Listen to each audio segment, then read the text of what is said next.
Hello बच्चों, तो चलिए अपना प्रश्न पढ़ते हैं। यदि कोई कण एक दूसरे से 10 सेंटीमीटर दूरी पर स्थित दो बिंदुओं ए तथा बी के बीच रैखिक सरल आवर्त गति कर रहा है, ए से बी की ओर दिशा को धनात्मक दिशा मानकर वेग, त्वरण तथा कण पर लगे बल के चिन्ह ज्ञात कीजिए, जबकि यह कण ए की ओर जाते हुए बी से 2 सेंटीमीटर दूर है। तो चलिए प्रश्न के लिए मुख्य अवधारणा की चर्चा करते हैं। मुख्य अवधारणा। तो देखिए बच्चों, यहाँ पर अपन जो समझेंगे वो सरल आवर्त गति के बारे में समझेंगे। सरल आवर्त गति क्या होती है?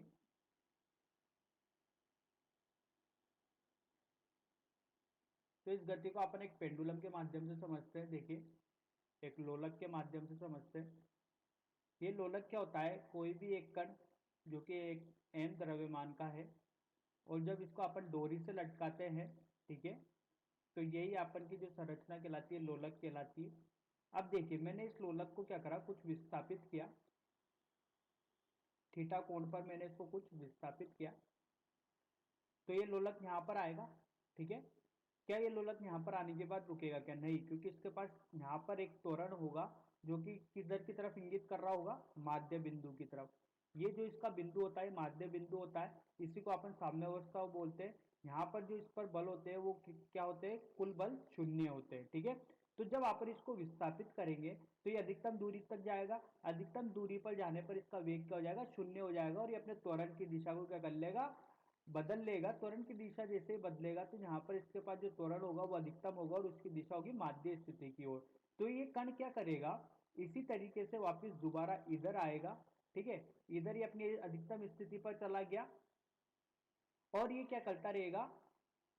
यहाँ पर आने के बाद वापस इसका वेग शून्य हो जाएगा, इसका त्वरण की दिशा किधर की तरफ हो जाएगी? माध्य स्थिति की ओर हो जाएगी।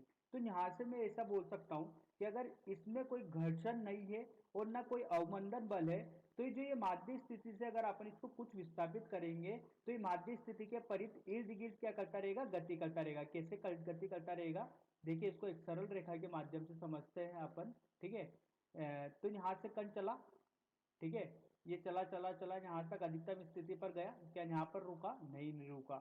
यहाँ पर इसने क्या करा? अपनी दिशा को बदल लिया। ठीक है, ये यहाँ तक आया, वापस माध्य स्थिति पर आ गया। माध्य स्थिति से ये यहाँ पर चला, वापस अधिकतम स्थिति पर आ गया। यहाँ पर रुका नहीं, तो फिर ये वापस यहाँ पर लौट कर आ गया। तो इस प्रकार जो गति होती है, ये गति अपन की क्या कहलाती है? सरल आवर्त गति कहलाती है, माध्य बिंदु के परित जो गति होती है। ठीक है, तो यहाँ पर अपन बोल सकते हैं कि जो त्वरण होता है समानुपाती होता है ऋणात्मक विस्थापन के। देखिए, अपन का विस्थापन किधर की तरफ है? इधर की तरफ है, और अपना त्वरण हमेशा किधर लग रहा है? माध्य बिंदु की तरफ लग रहा है, तो दोनों एक दूसरे के विपरीत हो गए। तो यहाँ पर एक संबंध दिया जाता है त्वरण और विस्थापन के बीच में, इस तरीके से समानुपाती का, जो कि कैसे होता है? ऋणात्मक तरीके से होता है। अगर यहाँ पर मैं बात करूं माध्य बिंदु पर, तो माध्य बिंदु पर कुल बल शून्य हो गया। ठीक है, तो इसका त्वरण भी यहाँ पर क्या हो गया? शून्य हो गया। जब यहाँ पर बात करेंगे तो यहाँ पर ये वेग शून्य होगा, क्योंकि यहाँ पर त्वरण की दिशा क्या होगी? परिवर्तित होगी। तो यहाँ पर जो त्वरण होगा वो अधिकतम हो जाएगा। इसी तरीके से अगर इस बिंदु की बात करूं तो वेग शून्य होगा, त्वरण की दिशा किधर की तरफ हो जाएगी? माध्य बिंदु की तरफ हो जाएगी, जो इसको वापस किधर ले जाने के लिए प्रेरित करेगी? माध्य बिंदु की तरफ प्रेरित करेगी। तो इस प्रकार की जो गति कहलाती है अपन की, वो क्या कहलाती है? सरल आवर्त गति कहलाती है। तो चलिए बच्चों, अब अपने प्रश्न के हिसाब से चलते हैं और देखते हैं। अपने को प्रश्न में बोला गया है कि ए की ओर जाते हुए बी से 2 सेंटीमीटर दूर। ठीक है, तो वो किधर जा रहा है? ए की तरफ जा रहा है, और बी से 2 सेंटीमीटर दूर पर कण है। तो चलिए अपने प्रश्न के हल को देखते हैं। दो बिंदु है, ए और बी। ये ए और बी दो बिंदु, दोनों के बीच की दूरी कितनी है? 10 सेंटीमीटर दूरी है। ठीक है, और बोला गया है कि ए से बी की दिशा जो अपन को लेनी है, कैसी लेनी है? धनात्मक लेनी है। ठीक है, और ए से बी की ओर कण जा रहा है, जब कहां पर रखा हुआ है? 2 सेंटीमीटर दूर रखा हुआ है बी से। तो मतलब कण ए की ओर जा रहा है। ठीक है, बी से ए की ओर जा रहा है, मतलब कण किधर की तरफ जा रहा है? इधर की तरफ जा रहा है अपना कण। ठीक है, तो देखिए, अगर ये दिशा धनात्मक है तो इधर की दिशा जो होगी वो क्या होगी? ऋणात्मक। अब इधर की दिशा ऋणात्मक है, तो क्या इस बिंदु पर वेग शून्य होगा? क्या नहीं, इस बिंदु पर वेग शून्य नहीं होगा। इस बिंदु पर जो वेग होगा वो क्या होगा?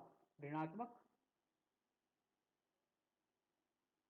क्योंकि इसके वेग की दिशा किधर है, ए की तरफ है, और ए की तरफ क्या है, ऋणात्मक दिशा है। अगर अपन त्वरण की बात करें तो त्वरण माध्य बिंदु, ये इसका माध्य बिंदु है, तो माध्य बिंदु की ओर लगेगा।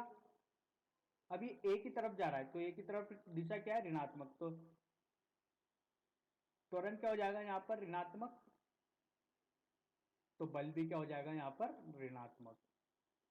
तो इस तरीके से अपन बोल सकते हैं कण का वेग, त्वरण और बल, ये तीनों क्या है, इस स्थिति के लिए ऋणात्मक होंगे, क्योंकि यहाँ पर कण ए की ओर जा रहा है और ए की ओर जाते वक्त सारी दिशाएं कैसी है, ऋणात्मक है। तो यहाँ पर अपन बोल सकते हैं कि वेग, त्वरण और बल क्या है, ऋणात्मक है। तो बच्चों आशा करता हूँ आपको यह हल समझ में आया होगा। धन्यवाद।